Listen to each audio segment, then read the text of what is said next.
Hello everyone, welcome back. तो आप लोगों का स्वागत है हमारे इस चैनल पर। होप कि आप लोगों को प्रीवियस लेक्चर समझ में आए होंगे। हम लोग आज स्टार्ट करेंगे टाइप्स ऑफ सेट्स के बारे में, समूचियों के प्रकार के बारे में। क्योंकि आप लोग को इतना सारा नहीं पढ़ना है, आप लोग को कुछ ही टॉपिक्स पढ़ने हैं। फिर भी जो कम्पिटिटिव लेवल का एग्ज़ाम्स का तैयारी कर रहे हैं या फिर कुछ और तैयारी कर रहे हैं, कुछ ना कुछ इसमें से किसी न किसी सेट का उनको ज़रूरत पड़ेगा। तो एक बार आप लोग पहले पूरे सेट्स को देख लेते हैं, और इससे ज़्यादा आप लोगों को कहीं सेट पढ़ने का ज़रूरत नहीं है। चाहे आप किसी भी कंपटीशन का तैयारी करें, इससे ज़्यादा आप लोग को सेट पढ़ने का ज़रूरत कहीं नहीं पड़ेगा। हम लोग लास्ट में बात करेंगे कि कौन कौन सा सेट आप लोग को आपके बोर्ड एग्जाम के लिए इम्पॉर्टेंट है। तो सबसे पहले हम लोग स्टार्ट करते हैं। Finite set, infinite set, null set, singleton set, universal set, equal set, equivalent set, disjoint set, overlapping set, family of set, subsets, super set, proper subset और पावर सेट। जो भी है सब यही सेट है, इससे ज़्यादा कहीं सेट नहीं है। ठीक है, तो हम लोग वन बाय वन सबको पढ़ेंगे। तो आप लोग अपना नोट्स निकाल लीजिए और लिखना शुरू करिए। साथ में हम लोग क्वेश्चंस भी बहुत सारे क्वेश्चंस करेंगे, जो कि आप लोग को एनसीईआरटी लेवल का क्वेश्चन मिलेगा और कुछ कॉम्पिटिटिव एग्जाम्स जो होते हैं उस लेवल का भी क्वेश्चन मिलेगा, जो कि जैसे कि आईआईटी है। तो चलिए हम लोग स्टार्ट करते हैं। सबसे पहले हम लोग देखते हैं फाइनाइट सेट्स के बारे में, परिमित समुच्चय के बारे में। ठीक है, यहाँ पर आप लोग इसको पहले नोट कर लीजिए। चलिए हम लोग सबसे पहला देखते हैं फाइनाइट सेट के बारे में। फाइनाइट सेट कहते हैं किसको है? जब किसी समुच्चय में अवयवों की संख्या सीमित हो, लिमिटेड हो, तो उसको हम लोग कहते हैं फाइनाइट सेट्स, परिमित समुच्चय। देखिए इसका डिफिनीशन क्या होता है? A set with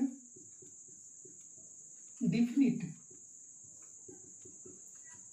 A set with definite numbers of elements।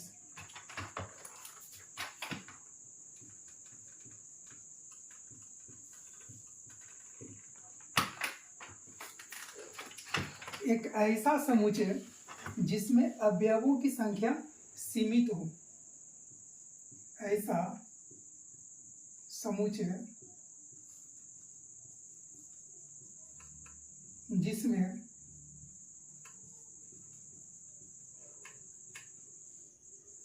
अवयवों की संख्या सीमित हो।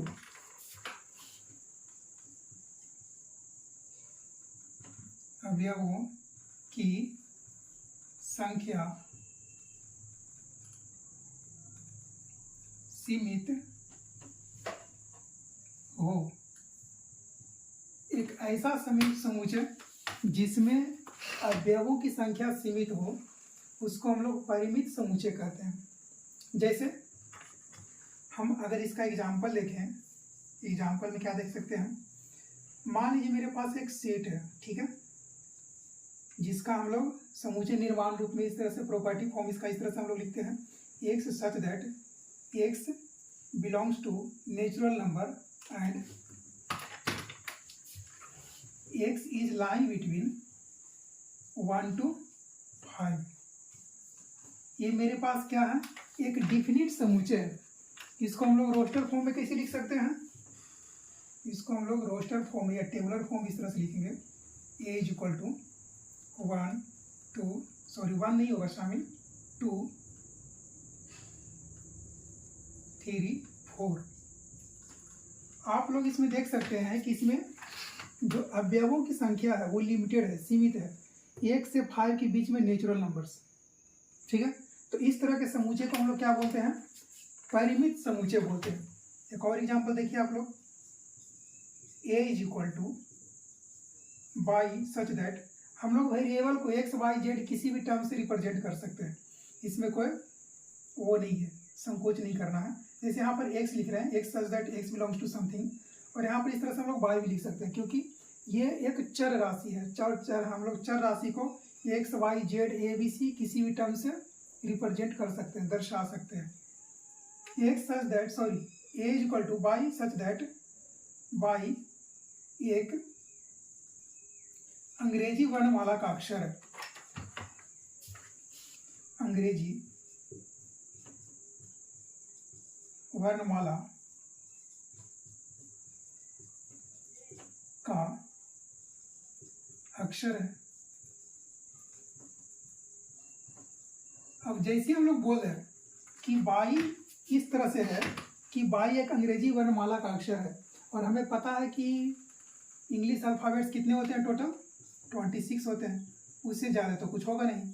ए बी सी डी कहाँ तक, जेड तक।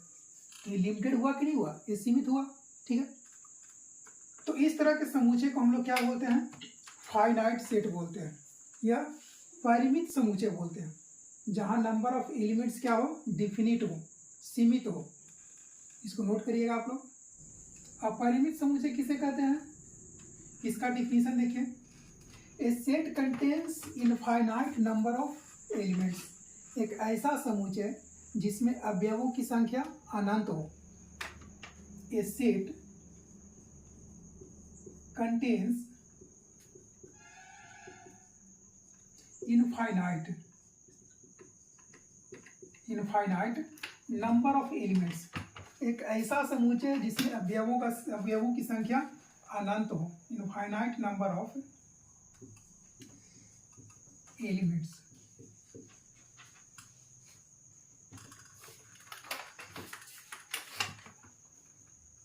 जब किसी समूचे में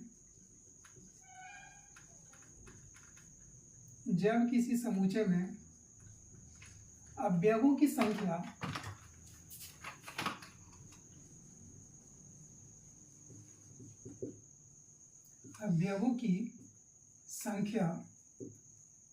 असीमित हो या अनंत हो, संख्या अनंत हो,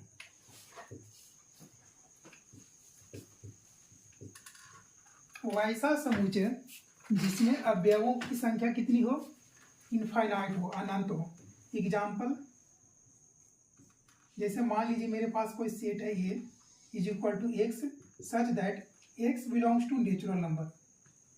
बस जैसे हम बोल रहे हैं x belongs to natural number, इसका मतलब मेरे पास नेचुरल नंबर्स की संख्या कितनी है, 1 to इनफाइनाइट, ठीक है। इसके लिए कोई बाउंड्री या कोई लिमिटेशन नहीं है।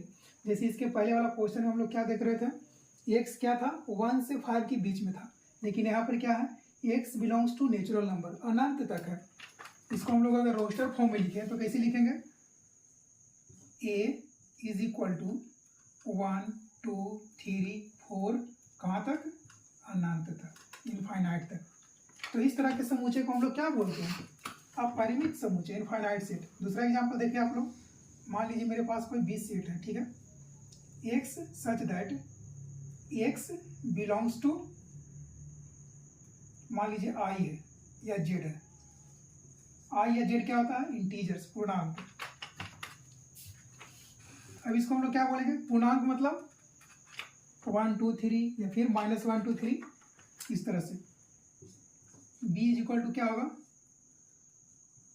-3 -2 -1 0 1 2 3 कहाँ तक, अनंत तक, इनफाइनाइट तक।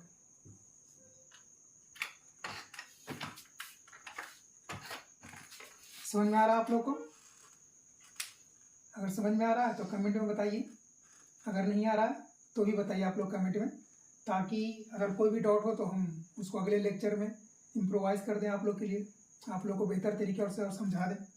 अगर ज़्यादा फास्ट हो रहा है लेक्चर तो इसको आप लोग पॉज करके भी देख सकते हैं। चलिए अगले समूचे की तरफ बढ़ते हैं हम लोग। नल सेट, नल सेट को हम लोग कहते हैं वॉइड सेट या एम्प्टी सेट, ठीक है, रिक्त समूचे या शून्य समूचे। इसका डिफिनीशन क्या होता है, a set contains zero elements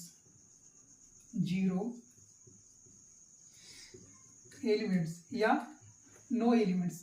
वैसा समूचे जिसमें अवयवों की संख्या कितनी हो, शून्य हो। और no elements. Set contains no elements या सेट कंटेन्स जीरो एलिमेंट्स। वैसे समुच्चय जिसमें अवयवों की संख्या शून्य हो, जिसमें कोई अवयव ना हो, कोई अवयव, जिसमें कोई अवयव ना हो, ये सेट कंटेन्स नो एलिमेंट। इसको हम लोग किससे सूचित करते हैं? जो नल सेट होता है, एम्प्टी सेट होता है, उसको हम लोग फाई से या फिर करली ब्रैकेट बना देंगे और इसमें कुछ नहीं देना है, ठीक है। मतलब इसके अंदर क्या है, कोई एलिमेंट नहीं है, कोई भी अवयव नहीं है। इसका एग्जाम्पल क्या दे सकते हैं हम लोग? इसका एग्जाम्पल मान लीजिए मेरे पास सेट ए है, ए बराबर x such that x belongs to natural number, ठीक है, and x square plus 1 is equal to 0। अब आप लोग देखिए यहाँ पर x such that x belongs to natural number. सबसे पहले तो हम क्या बोल रहे हैं, एक्स प्राकृत संख्या होना चाहिए, ठीक है। लेकिन यहाँ पर क्या बोल रहे हैं, x square plus 1 is equal to 0। और इस इक्वेशन को, इस समीकरण को अगर आप लोग सॉल्व करिएगा, एक्स स्क्वायर प्लस 1 बराबर 0, तो यहाँ पर क्या आएगा, x is equal to under root of -1, जो कि अपने आप में एक कम्प्लेक्स नंबर है, ठीक है। ये अपने आप में क्या है, एक कम्प्लेक्स नंबर है। तो ये कम्प्लेक्स नंबर कभी नेचुरल नंबर हो सकता है? नहीं हो सकता है। तो इसलिए हम लोग इसको क्या बोलेंगे कि जो ए है वो क्या है, हाई या फिर एम्प्टी सेट है। अगला क्वेश्चन देखिए आप लोग। अगला क्वेश्चन, मान लीजिए कोई बी सेट है, ठीक है, एक्स सच दैट एक्स एक सम संख्या है, एक्स एक विषम संख्या है, सॉरी, एक्स एक विषम संख्या है, विषम संख्या है, और x square is equal to 4। अब देखिए आप लोग क्वेश्चन को समझिएगा ध्यान से। एक्स सच दैट एक्स एक विषम संख्या है।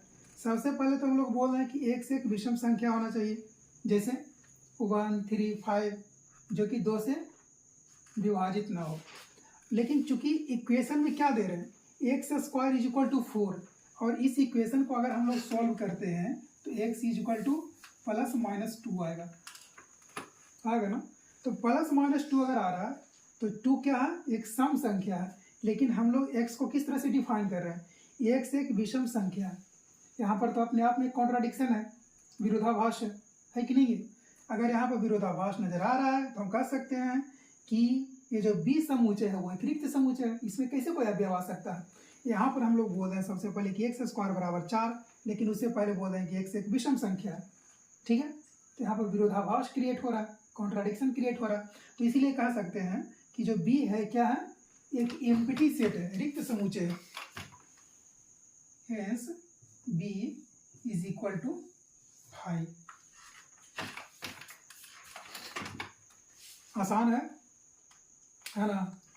चलिए अगले सेट की तरफ बढ़ते हैं। अब देखिए अगला सिंगलटन सेट, ये इसी को बोलते हैं हम लोग यूनिट सेट, एकल समुच्चय।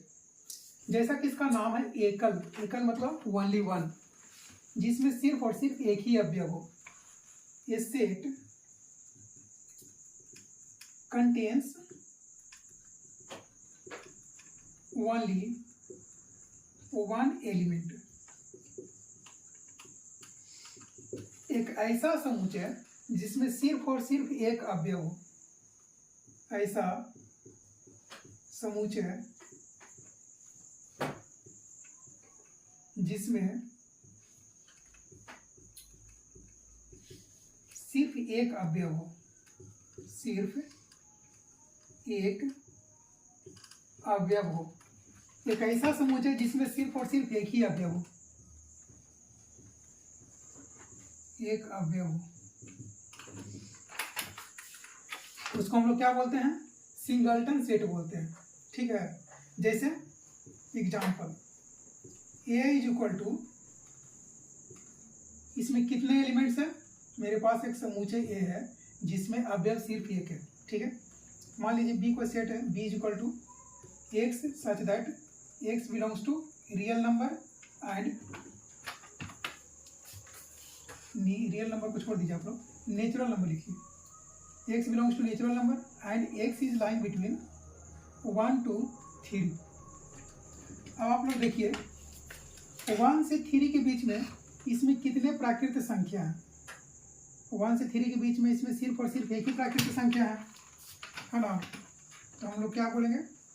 b is equal to 2। इसमें एक ही एलिमेंट है। ठीक है, तो क्या क्या कहलाएगा? सिंगल्टन सेट कहलाएगा। ठीक है, लिखिए इसको।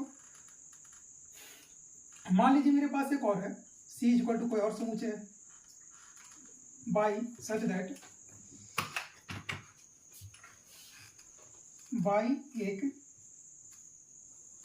सम संख्या है, बाई एक सम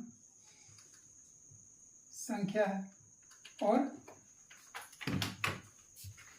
बाई -2 बराबर 0। बाई एक सम संख्या है और बाई -2 बराबर 0। तो इसका अगर शून्य निकालेंगे हम लोग, इसका जीरो से निकालेंगे तो क्या क्या मिलेगा? यहाँ से c इज इक्वल टू 2 मिलेगा। तो इस तरह के समुच्चय को हम लोग बोलते हैं सिंगल्टन सेट या यूनिट सेट, एकल समुच्चय, जिसमें सिर्फ एक अवयव हो, एक से ज्यादा अवयव ना हो। ठीक है, चलिए अगले समुच्चय की तरफ हम लोग बढ़ते हैं। अगला जो है यूनिवर्सल सेट है, जिसको हम लोग बोलते हैं सार्वत्रिक समुच्चय। If all the sets under investigation are subset, यहाँ पर एक अलग टॉपिक है सबसेट, इसके बारे में हम लोग डिटेल में पढ़ेंगे, इसको भी आप लोग अभी रहने दीजिए। Of a fixed set U, then the set U is called universal set. ठीक है, जैसे इसका एग्जांपल से समझिए आप लोग। एग्जांपल मान लीजिए मेरे पास ए कोई सेट इस तरह से है 1 2 3 और बी सेट मेरे पास है a b c. Universal set क्या होगा? इस संबंधित दोनों सेट से संबंधित जितने समुच्चय हैं, जितने सदस्य हैं, वो सारे सदस्य किसी एक समुच्चय का एलिमेंट होना चाहिए। अगर यहाँ पर यू बोले तो यू में कौन कौन सा एलिमेंट्स होगा? अवयव होगा 1 2 3 ए बी सी। अगला एग्जांपल आप लोग देखिए, जैसे मान लीजिए मेरे पास एक सेट इस तरह से है, बी बराबर, या मान लीजिए सी बराबर x such that x belongs to natural number, और डी बराबर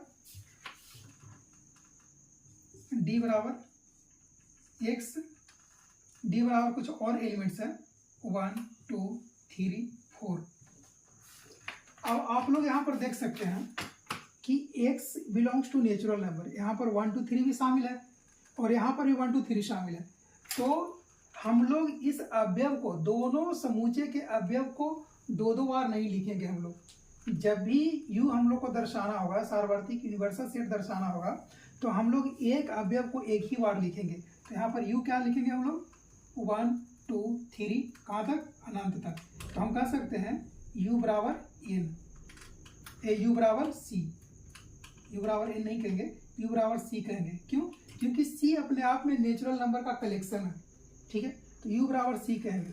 तो इस तरह के समुच्चय के फॉर्मेशन को हम लोग बोलते हैं यूनिवर्सल सेट, सार्वत्रिक समुच्चय बोलते हैं। और एग्जाम्पल देख लीजिए आप लोग, और बेहतर तरीके से समझ में आएगा।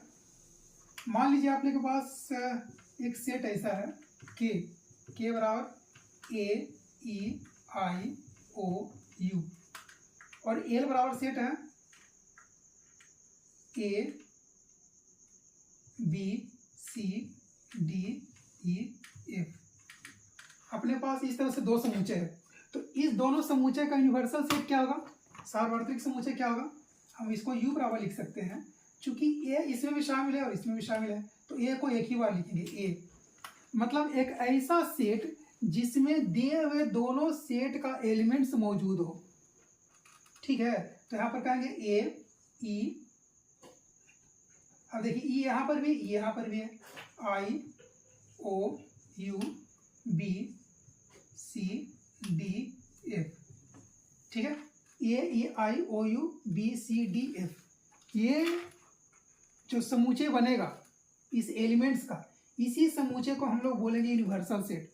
आप लोग देख सकते हैं कि इसमें जो एलिमेंट का ऑर्डर है डजेंट मैटर, हम लोग सेट फॉर्मेशन में जो अवयव है उसको किस तरीके से व्यवस्थित किया जाता है इससे कोई फर्क नहीं पड़ता, ठीक है।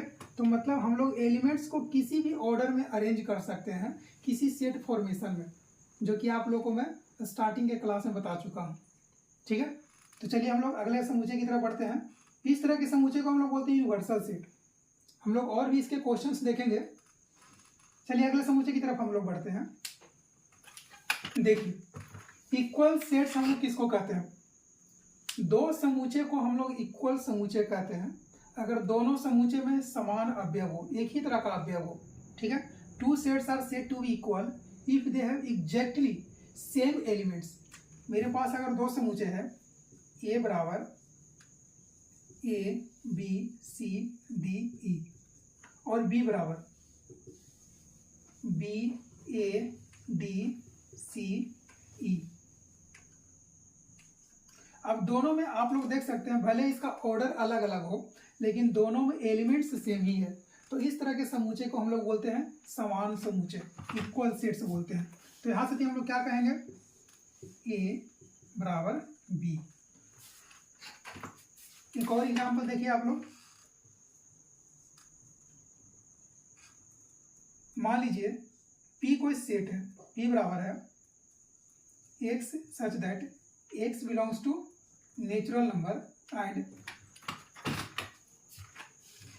x स्क्वायर माइनस 16 बराबर 0।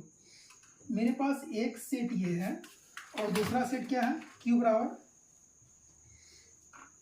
बराबर है 4 माइनस 4।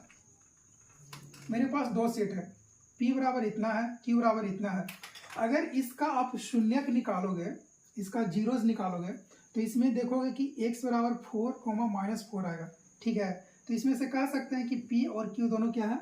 इक्वल सेट्स है, ठीक है, समान समूचे हैं। यहां पर से कहोगे P बराबर Q। तो इस तरह के सेट को हम लोग क्या बोलते हैं? समान समूचे बोलते हैं, इक्वल सेट्स बोलते हैं। आप लोग कभी पढ़ाए थे नल सेट के बारे में, जिसको हम लोग शून्य समूचे कहते हैं या रिक्त समूचे कहते हैं। तो जो रिक्त समूचे होता है हमेशा समान समूचे कहलाता है। All the empty sets are equal sets. रिक्त समूचे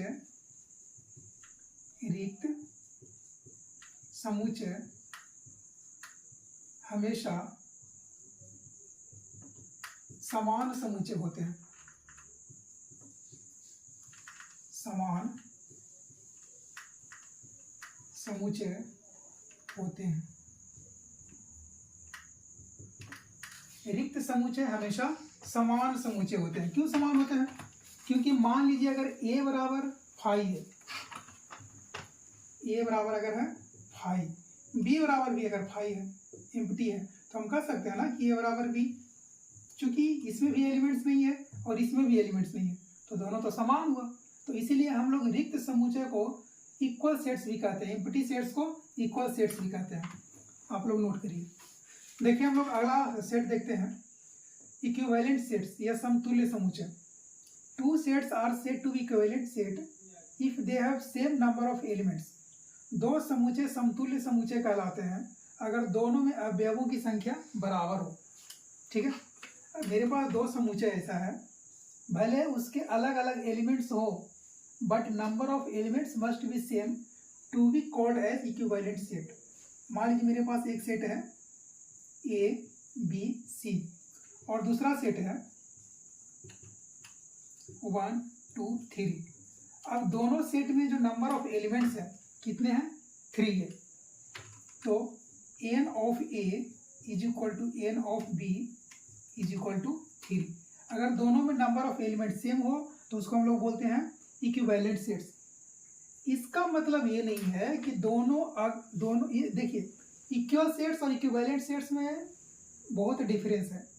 इक्वल सेट्स में क्या होता है कि दोनों सेट में एलिमेंट्स सेम होने चाहिए, अवयव एग्जैक्टली सेम होने चाहिए। लेकिन इक्विवेलेंट सेट्स में क्या हो, उसमें अवयवों की संख्या सेम होनी चाहिए। अच्छा, हम लोग अवयवों की संख्या के लिए एक अलग टॉपिक पढ़ते हैं जिसको बोलते हैं कार्डिनल नंबर या order of A set. Order of A set क्या होता है, चलिए उसको भी हम लोग देख लेते हैं कि कार्डिनल नंबर कहते किसको है। कार्डिनल नंबर, इसी को बोलते हैं order of A set. Order of A set, इसको हम लोग कैसे सूचित करते हैं, एन ऑफ ए या ओ ऑफ ए, या इसी को हम लोग इस तरह से मोड के अंदर ए डाल देते हैं। ठीक है, तो हम लोग इसको तीन तरीके से सूचित कर सकते हैं, ये और ये फिर ये तीनों सेम रिप्रेजेंटेशन है। किसके लिए, कार्डिनल नंबर को रिप्रेजेंट करने के लिए। अब देखिए आप लोग, मेरे पास दो सेट है। एक और एग्जांपल आप लोग देखिए, मान लीजिए मेरे पास एक सेट ऐसा है, A is equal to 1 minus root 1 under root of -1 W6। कुछ भी एलिमेंट है, हमको नहीं पता कैसा एलिमेंट है, नहीं एलिमेंट है, कोई भी एलिमेंट हम डाल दिए, 1 2 3 4 5। और जो दूसरा सेट है, दूसरा सेट क्या है, x such that x is a vowel।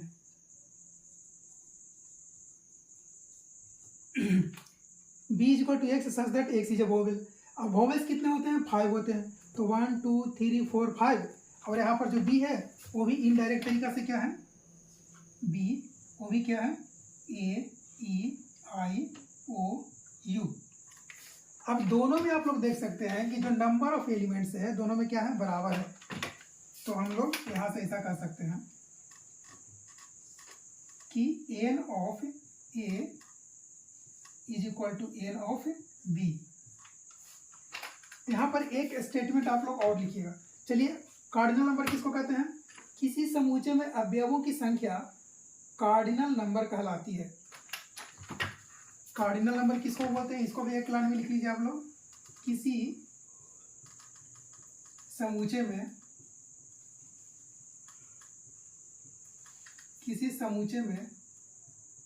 अवयवों की संख्या कार्डिनल नंबर कहलाती है। कार्डिनल नंबर कहलाती है।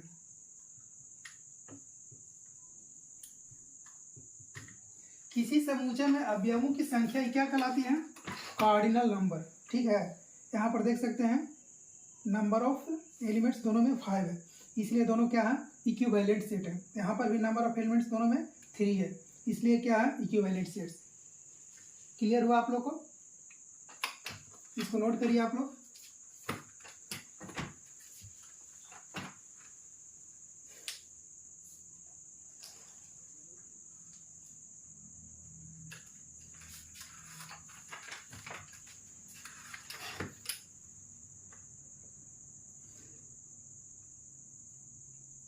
कार्डिनल नंबर सेम हो सकता है but set can be different.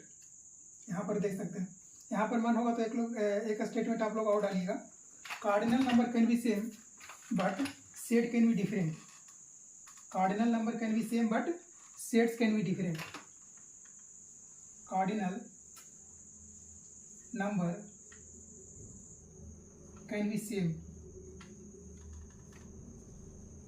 but set can be different, but set can be different। ठीक है, a not equal to b but n of a is equal to n of b। Cardinal number अलग हो सकता, sorry cardinal number same हो सकता है लेकिन वहां पर सेट अलग अलग हो सकता है।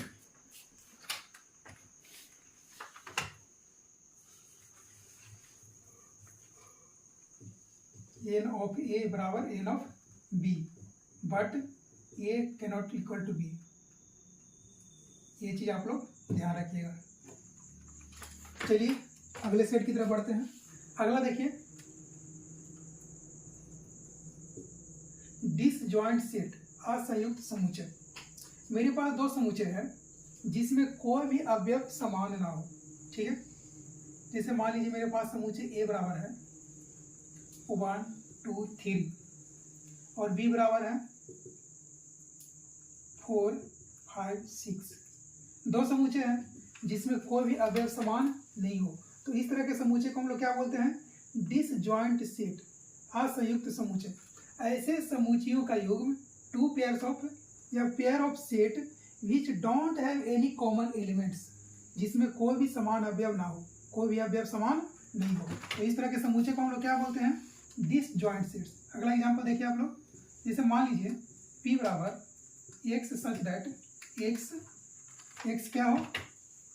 एक सम संख्या हो, एक्स एक सम संख्या,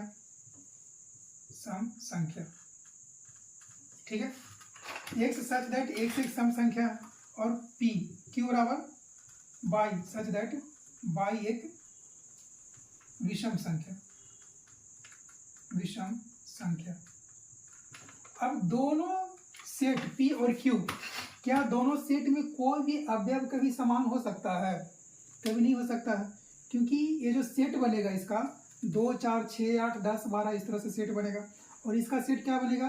1 3 5 7 9 11 13 15 17 19 इस तरह से इसका सेट बनेगा। तो दोनों में कभी भी कोई भी एलिमेंट, कोई भी अवयव समान नहीं हो सकता।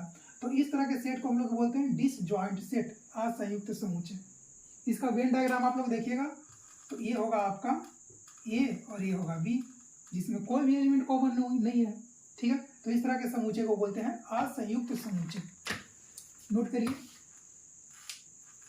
वेन डायग्राम के बारे में हम लोग और डिटेल में भी पढ़ेंगे, इसको आप लोग अभी होल्ड करिए। हम लोग अभी सेट के टाइप्स के बारे में ही देख रहे हैं। अगला देखिए, ओवरलैपिंग सेट। जैसा कि इसका नाम है ओवरलैपिंग, मतलब एक सेट दूसरे सेट पर क्या कर रहा है? ओवरलैप कर रहा है। तो इसमें कुछ उभयनिष्ठ पार्ट होगा, ठीक है, इंटरसेक्टिंग पार्ट होगा।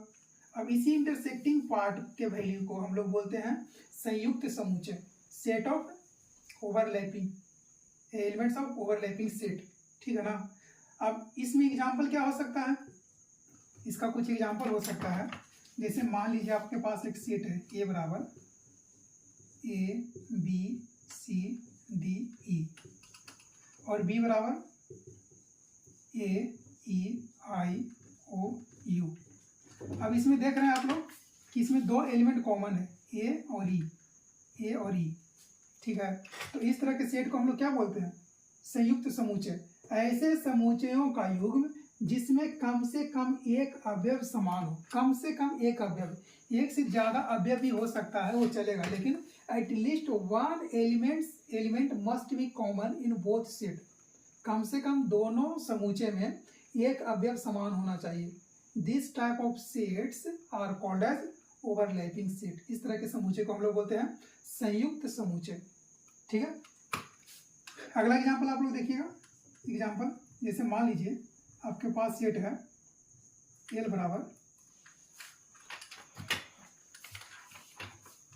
X such that x belongs to natural number and M बराबर x such that x belongs to real number. अब आप लोग देख रहे हैं real numbers plotted on a number line are called real numbers, और natural numbers all counting numbers are natural numbers. गिनती की सभी संख्या प्राकृतिक संख्या। अब आप लोग देखिएगा कि जो नेचुरल नंबर है वो क्या है? रियल नंबर का सबसेट है, एक उप समुच्चय है ना। तो हम लोग देख रहे हैं कि इसमें बहुत सारा जो एलिमेंट है इसमें कॉमन है, तो इस तरह के समुच्चय को हम लोग बोलते हैं संयुक्त समुच्चय। चलिए अगले समुच्चय की तरफ बढ़ते हैं हम लोग।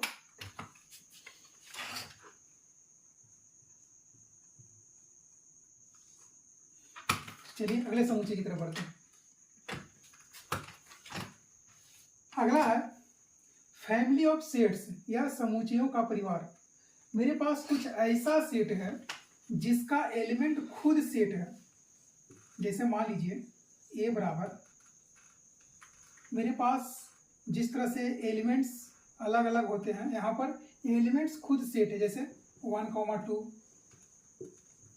a, b, 5, ठीक है, x such that x belongs to natural number. अब इसमें आप लोग देखिएगा कि इसमें जितने एलिमेंट्स हैं, ये एलिमेंट, ये वाला एलिमेंट, ये वाला एलिमेंट और ये वाला एलिमेंट, ये अपने आप में एक सेट है, ठीक है। तो वैसा समूचे जिसका अवयव खुद एक समूचे हो, समूचयों का परिवार कहलाता है। Set of sets, if a set a contains element, एक ऐसा सेट जिसका अवयव which are itself a set, जो खुद एक समूचे हो, then it is called as family of set. इस तरह के समूचे को बोलते हैं समूचयों का परिवार या set of sets, set of sets. तो इस तरह के समूचे को हम लोग क्या बोलते हैं? सेट ऑफ सेट्स बोलते हैं, ठीक है, बहुत सिंपल है। अगला एग्जांपल देख सकते हैं आप लोग, ए मान लीजिए बी, कोई अगला समूचे है, बी बराबर p comma q x such that x belongs to real number,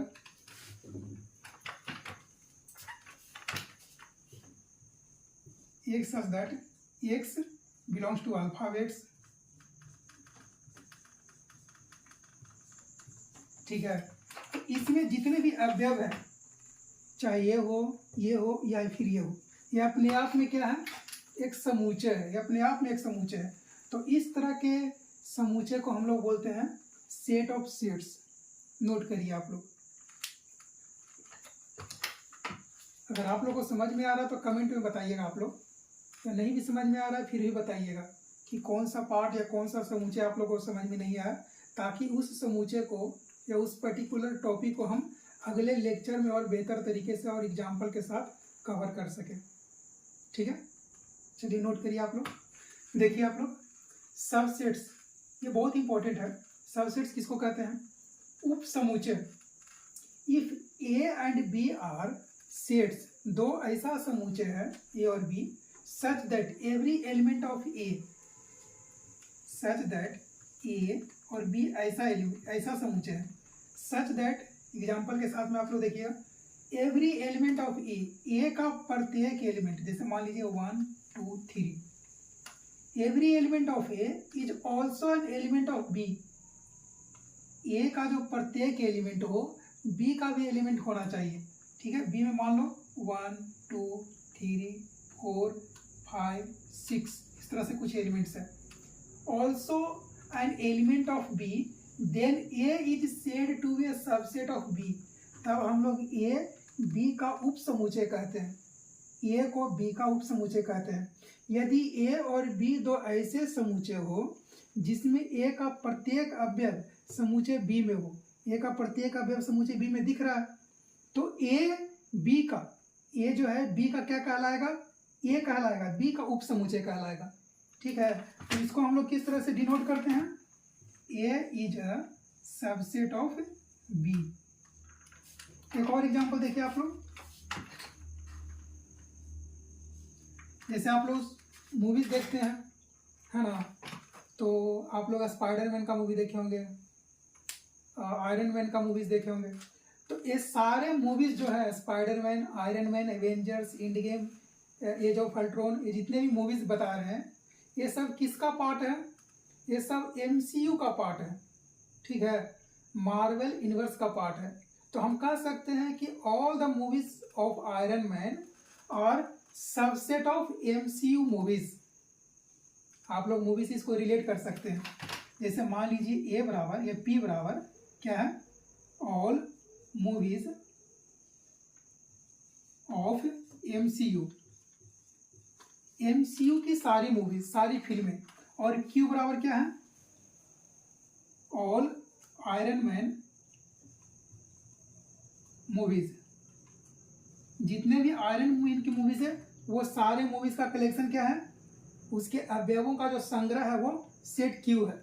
और MCU के सारे मूवीज का जो कलेक्शन है, वो संग्रह है, वो क्या है? सेट पी है। तो हम कह सकते हैं कि P किसका सब सॉरी Q किसका सबसेट है, P का।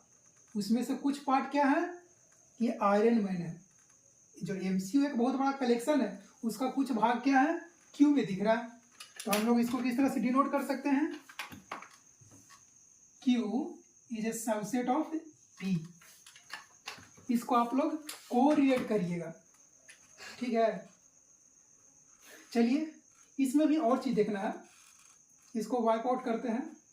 आप लोग इसको पहले लिखिए, इसमें कुछ और एग्जांपल देखिए आप लोग। जैसे मान लीजिए A है अल्फाबेट्स, ठीक है, और B क्या है, वॉवेल्स है।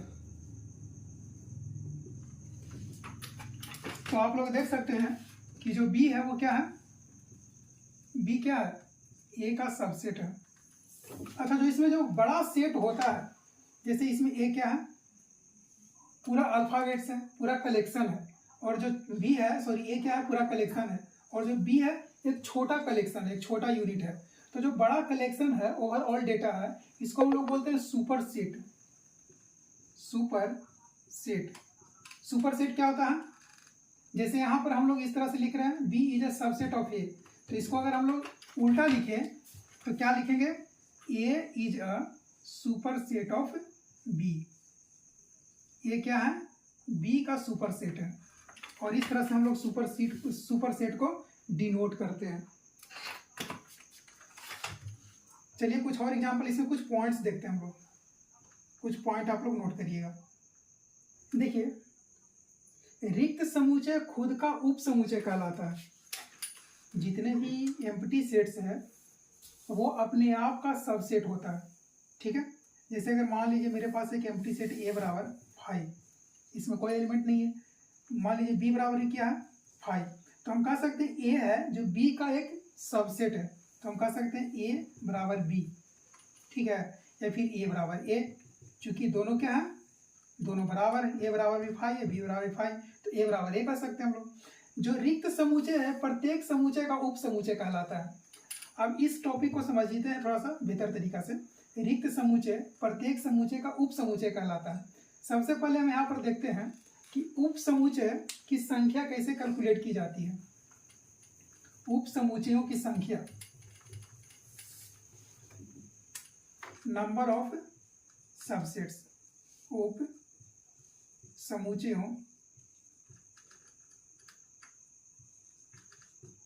समुच्चयों की संख्या, ठीक है। जैसे मान लीजिए मेरे पास एक सेट है, ये बराबर 1 2 3, 1 2 3 मेरे पास एक सेट है ना। इसका ऐसे फॉर्मूला होता है 2 टू द पावर n, जहाँ n क्या है, अवयवों की संख्या, अवयवों की संख्या।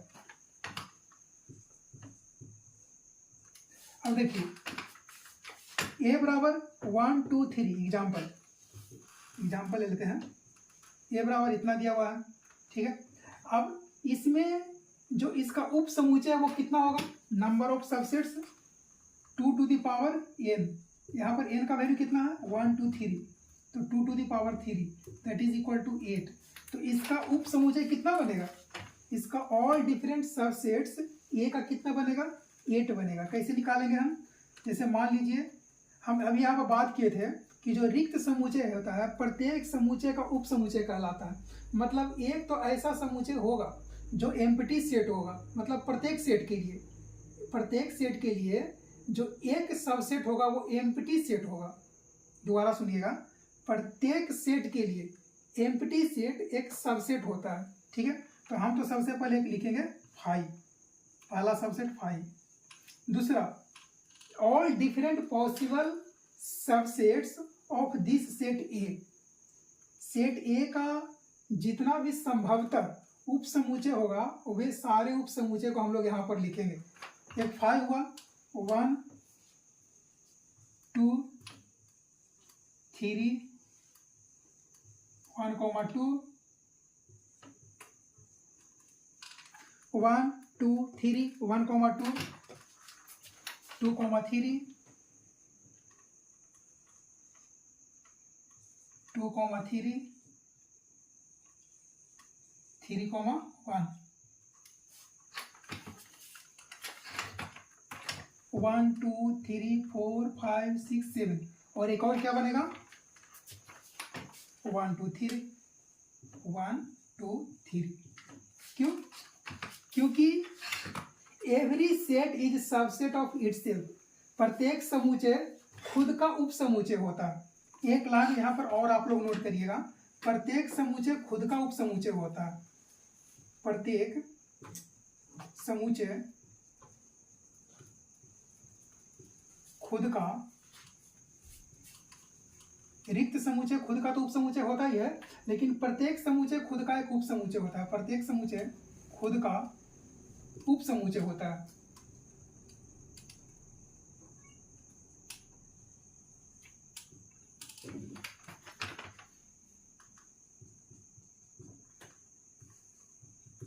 All sets are subset of itself. ठीक है, तो देखिए 1 2 3 4 5 6 7 8 all different possible subsets of set ए। कुछ और एग्जांपल देखते हैं इसका, यहाँ तक आप लोग नोट करिए, ये बहुत इंपॉर्टेंट है, इसमें से क्वेश्चन जरूर आएंगे आपके एग्जाम में। इसका कुछ और एग्जांपल देखिए आप लोग, जैसे मान लीजिए आपके पास ए कोई सेट है जिसमें एलिमेंट्स है ए कॉमा बी। अब इसका कितना डिफरेंट पॉसिबल सबसेट्स बनेगा हमको तो पता है, 2 to the power n बराबर 2 to the power 2 बराबर 4। तो हमको एक चीज तो समझ में आ रहा, इसमें ऑल डिफरेंट पॉसिबल सबसेट्स कितने बनेंगे 4 बनेंगे। कौन कौन सा बनेगा? सबसे पहला तो 5 बनेगा, ठीक है, फिर ए बनेगा, फिर बी, फिर ए कॉमा बी लिखिए या फिर b comma a, order doesn't matter. ठीक है, यहाँ पर इसको किसी भी क्रम में आप लोग व्यवस्थित कर सकते हैं, सजा सकते हैं। अगला एग्जांपल देख सकते हैं आप लोग, जैसे मान लीजिए आपके पास एक सेट दिया हुआ है बी, ठीक है, इसमें एलिमेंट्स है 1 a b z y x. अब इसमें अगर पूछेगा क्वेश्चन कि how many different possible subsets can be formed by this set b, इस सेट बी से अलग अलग उप समुच्चयों की संख्या कितनी होगी? तो क्या निकालेंगे, 2 to the power n बराबर 2 to the power 1 2 3 4 5 6, 2 to the power 6 बराबर 2 दूनी 4 दूनी 8 दूनी 16 दूनी 32 दूनी 64, 64। तो 64 डिफरेंट पॉसिबल सबसेट्स फॉर्म होंगे इस सेट बी से, नोट कर लीजिएगा आप लोग।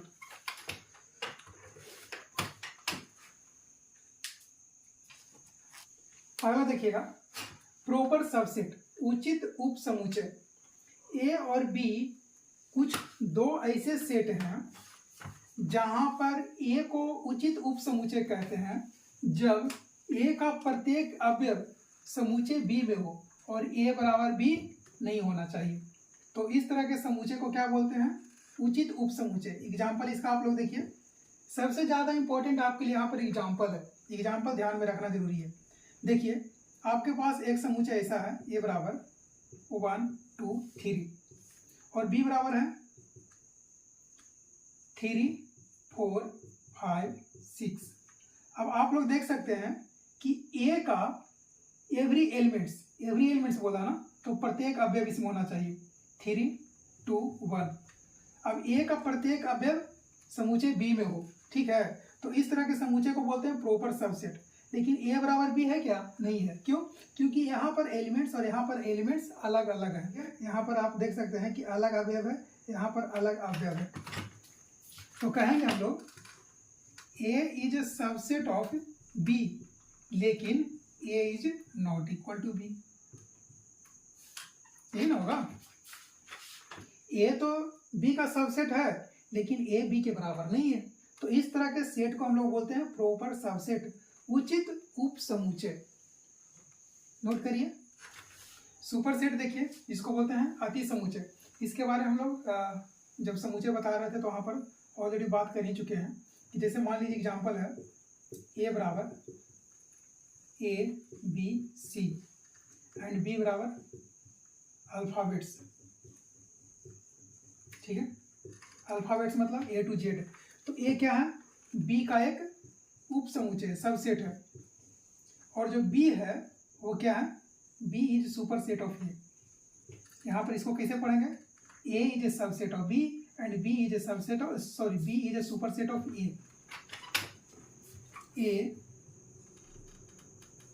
बी का उपसमुच्चय है, उपसमुच्चय है। और यहाँ पर इसको कैसे पढ़ेंगे, बी ए का अति समुच्चय है।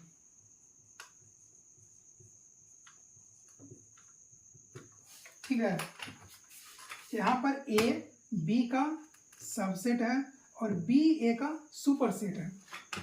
नोट करिए आप लोग। देखिए आखिरी में पावर सेट, जिसको हम लोग घात समुच्चय कहते हैं। समुच्चय ए के उप समुच्चयों के संग्रह को ए का घात समुच्चय कहते हैं। इसको हम लोग कैसे समझेंगे, एग्जाम्पल से समझेंगे। जैसे मान लीजिए मेरे पास एक एग्जाम्पल है, ए बराबर ए कॉमा बी। अब क्या बोला, समुच्चय ए के उप समुच्चयों के संग्रह को। अब इसका ऑल डिफरेंट पॉसिबल सबसेट्स कौन कौन सा होगा, 5 a b a comma b. ये मेरा क्या होगा, ये सबसेट्स होगा, सबसेट्स, ये सबसेट्स होगा, सबसेट्स ऑफ ए। अब इसका संग्रह अगर हम लोग करते हैं तो इसको बोलते हैं पावर सेट। पावर सेट या पी ऑफ ए, इसको रिप्रेजेंट करते हैं पी ऑफ ए से। तो कैसे लिखेंगे इसको, 5 कॉमा ए कॉमा बी कॉमा ए कॉमा बी। अब इस तरह के कलेक्शन को, इस तरह के कलेक्शन को हम लोग क्या बोलेंगे, पावर सेट बोलेंगे। अगला एग्जांपल देखिए आप लोग, इसमें नंबर ऑफ सेट्स कितने हैं, number of subsets 2 to the power n बराबर 2 टू द पावर 2 बराबर 4। होप कि आप लोग को यहाँ तक समझ में आया होगा। जो टॉपिक आपको सही तरीका से समझ में नहीं आ रहा है उसको आप लोग रिवाइज करिए, दोबारा उसको पॉज करिए, उसको रिकैप करिए और उसको दोबारा देखिए वीडियो को। और अगर आप चाहते हैं कि इस तरह से लेक्चर आपके पास डेली पहुंचे, डेली हम आप लोग के लिए इस तरह से लेक्चर बनाएं, तो अपने दोस्तों के साथ शेयर करिए और इस चैनल को जितना हो सकता है उतना बढ़ाइए आप लोग। फिर हम मिलते हैं आप लोगों से अगले क्लास में। हाँ, और अगला क्लास में आप लोग का एक होमवर्क रहेगा, एक्सरसाइज 1.2। आप लोग का होमवर्क क्या रहेगा, एक्सरसाइज 1.2। आप लोग इसको अटेम्प्ट करके आइएगा, ठीक है।